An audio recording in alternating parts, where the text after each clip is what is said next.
Today we're going to be watching some more geography now. We've got Egypt. All I really know about Egypt is like the pyramids and stuff. I'm sure we're going to have a lot of history stuff in this episode. So yeah, really looking forward to checking this one out. We've got geography now, Egypt. Let's go, man. Hey guys, meet my friend Mohab. Oh, hey everyone. He's a real Egyptian. Tell us, Mohab. Egypt, there's a lot more than just pyramids. I love how he introduced them. Oh, are you kidding me? Come on. There's the Biblioteca Alexandrina, Sharm el-Sheikh, Luxor, Aswan, Momes. the Opera House. Intro first.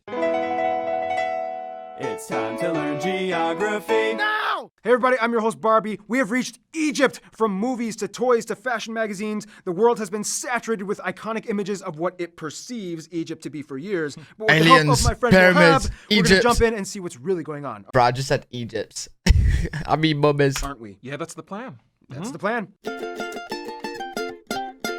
I don't really have to even say that much. Egypt has played such a powerfully historical role on the planet that it's almost difficult to say anything that hasn't been already covered trillions of times before. But I'll try. First of all, Egypt is located in the northeast corner of Africa, connecting to Asia by a land bridge formed by the Sinai Peninsula on both the Red Sea and the Aqaba Gulf, classifying Egypt as a transcontinental country and technically the only Eurafrasian country, yes, that's actually a word, in the world if you really want to get into geopolitical semantics. Also, keep in mind they operate the Suez Canal, which links the Mediterranean to the Indian Ocean via the Red Sea, which is like a big deal in terms of global economics. Egypt borders Libya to the west and Sudan to the south, sharing a tri-point border at the Hassanain Plateau. Egypt is divided into 27 governorates, most of which are cradled around the Nile River Delta, with Cairo being the capital, the largest city in the entire Arab world. All the way in the south, Egypt has a little bit of a land dispute with Sudan over the Halayb Triangle, which covers the Alba National Park as well as the Egyptian-administered town of Halayb. This place is de facto...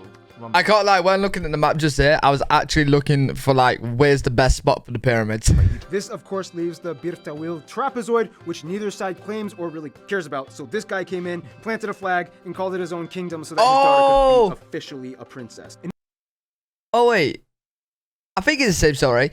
I watched a video on him where a guy, he tried to claim some land that was unclaimed. I think that might be the same guy, but I didn't know that it was so his daughter could be a princess. That's kind of cute. In addition to disputes, Saudi Arabia also lays claim to the Tiran and Sanafir Islands off the coast in the Red Sea. About 99% of the entire country lives on only 5.5% of the land, most heavily concentrated around the Nile River Delta. I mean, it's not that hard to understand why. Water is good! Now, of course, we all know about the overexploited tourist traps, the pyramids, the Sphinx, the Necropolis, Luxor, Memphis. Oh my God, Even the it's so sunken city cool. of Heracleion is gaining a ton of diver tourists. However, head off the beaten trail and you'll find a vast realm of ridiculous treasure troves. Bro, it looks Few roads so will take you sick. into the incredibly sparsely populated New Valley and Matruh governorates that lie western in the desert of Egypt. The largest inland highway will take you all the way from the Siwa Oasis to the incredibly remote potato and wheat crop discs of Al Wahet and Al Ain. Now, if you can make it through, check out places like Muzawaka Tombs, one of the only places in the world where you can actually touch real ancient mummies. And if you really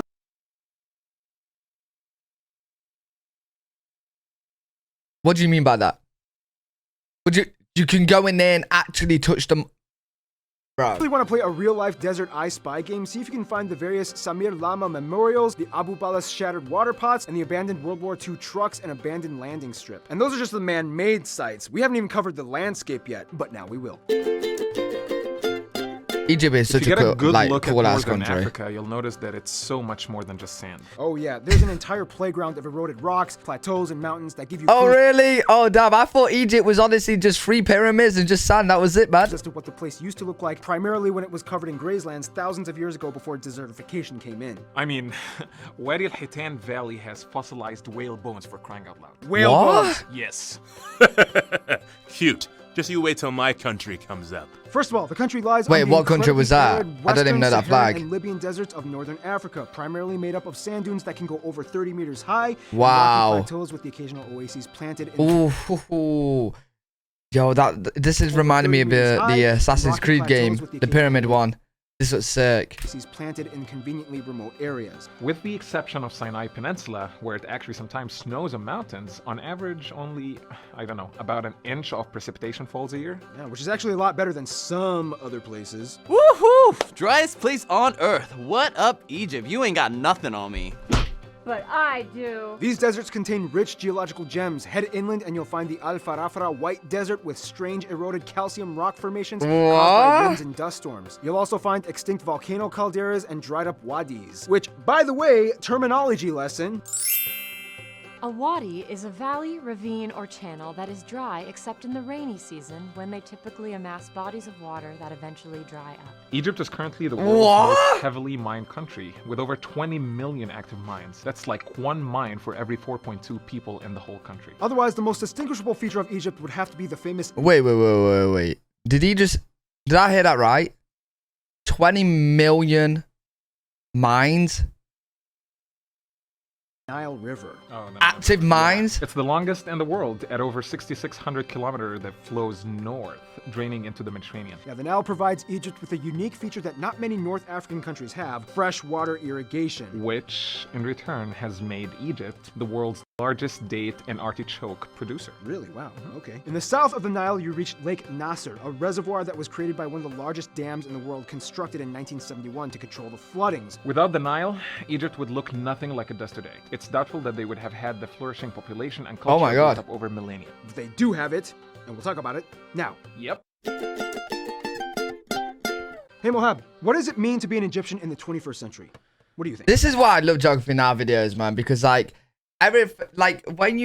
for me, when I think about countries, there's only certain parts I know about countries because I'm not really looked into countries that much, right?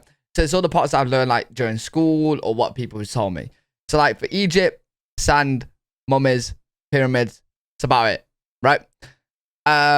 So I love watching these because I'm just shocked and stunned by obviously what's more to the countries. It's so sick. I love watching these videos. Yeah. I don't even know where to begin. With a population around 90 million, Egypt is the world's largest Arab country and the third largest in Africa after Nigeria and Ethiopia. At around 91%, the country identifies as ethnically Egyptian, whereas the remaining 9% come from a wide range of nationalities like Turks, Greeks, Bedouins, Berbers, and Nubians. In a sense, Egypt is kind of disputably considered the world's oldest nation. Yeah, speculated to have started somewhere around 5,000-ish BC. Egyptians have gone through a millennia and millennia and millennia of kings, pharaohs, emperors, conquerors, sultans, empires, revolutions, and presidencies, which brings us to today. Egypt is not only huge, but is also kind of seen as like the center of the Arab world, the crossroads between North Africa and the Middle East. Therefore, Egypt has a lot on its plate. Egypt alone contributes to over 15% of the entire African Union budget and is one of the largest economies in the Middle East and the largest and strongest military country in Africa with a mandatory draft for all males aged 18 to 30. Wait, interesting. Does that mean you were drafted into the military? Nah, I don't know. I think I was too cute or something. I mean, Wait, it's mandatory that you're drafted.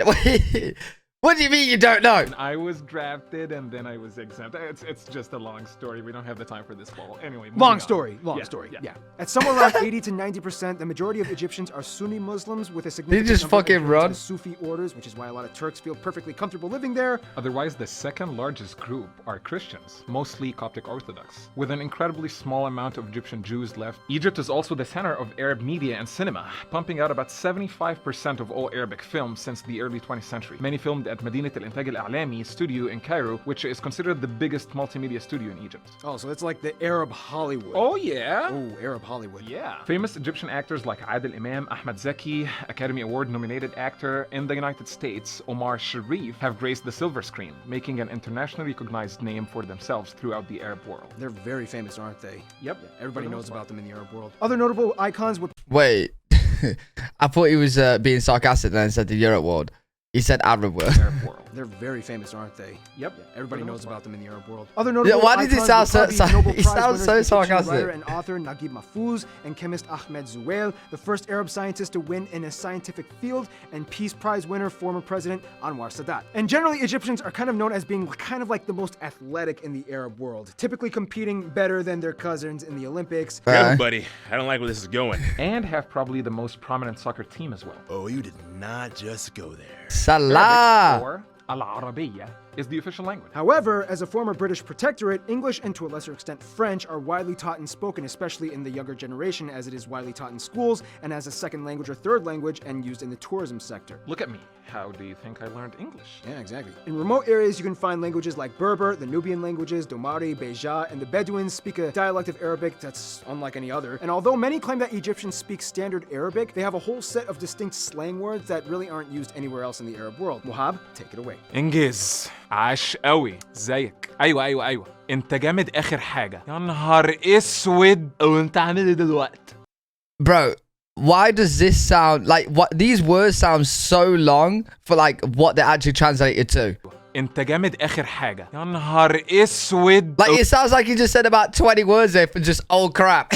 وانت عامل ايه دلوقتي Man, just wow. Egypt does have some of its vices though. Yes, wages are generally lower here than in other countries in the Middle East, and yes, pension systems have suffered greatly due to the cost of living. Government policy also has trouble administering social security, inflation rates have exploded, and unemployment has increased in the past few decades. Primary education is mandatory and free, but typically underfunded and poorly monitored, and sometimes classrooms are overcrowded. Nonetheless, Egypt is a frontrunner in smart women. Today, there are more girls than boys in secondary education, and women make up 31% of government employees. And this is the part where we have to talk That's about pretty the sick. revolution. Mohab, can you summarize this? Because, you do it. You're the expert. On February 11, 2011, Vice President Omar Suleiman announced that Mubarak would resign as president, turning power over to the Supreme Council of the Armed Forces. The Muslim Brotherhood took power in Egypt through a series of popular elections, with Egyptians electing Islamist Mohammed Morsi. However, Morsi's government encountered fierce opposition from secularists and members of the military, and mass protests broke out against his rule in June 2013. Morsi was deposed by a coup d'etat led by the Minister of Defense, General Abdel Fattah el-Sisi, who became a hero figure in the eyes of many Egyptians and was eventually elected president himself in 2014 election. According to the Egyptian government, Sisi was elected with 97% of the vote, and he is the current president of Egypt. Awesome. Well, yeah. I don't know how the presidency work in Egypt with like, like removing them, like is it every 4 years, whatever. One of you guys let me know in the comments, but I'm pretty sure he's not going to get removed. I'm pretty sure he's going to be staying in power for a while with 97% fucking vote, I couldn't have bro. said it better myself. Literally, I couldn't have. That's why Mohab is my friend. Speaking of friends, Aww.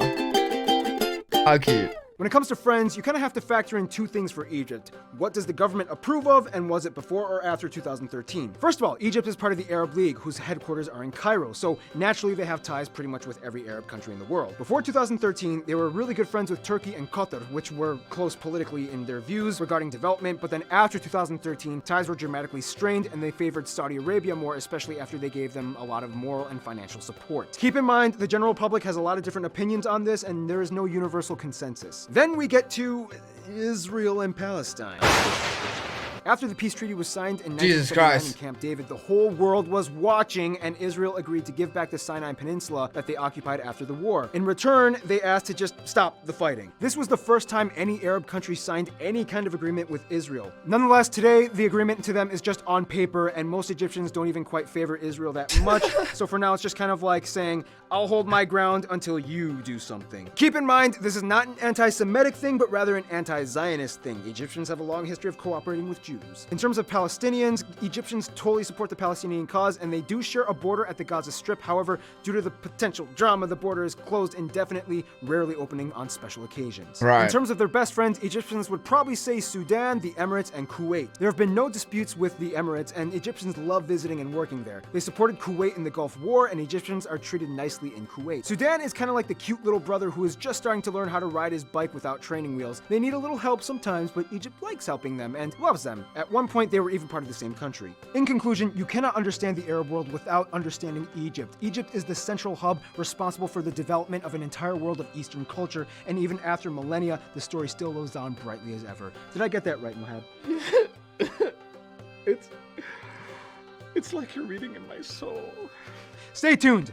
El Salvador. That was actually a really good video. This is what I'm saying. This is why I love watching these videos. I actually learned so much about the countries. Stuff that you just had no clue about. You know what? Now I know a little bit more about Egypt. It isn't just sands, mummies, and pyramids. Really good video. Really enjoyed that. If you guys got any recommendations on videos you want me to check out, leave them down in the comment section below. If you guys enjoyed, make sure to leave a thumbs up, subscribe, and I'll see you all in the next video.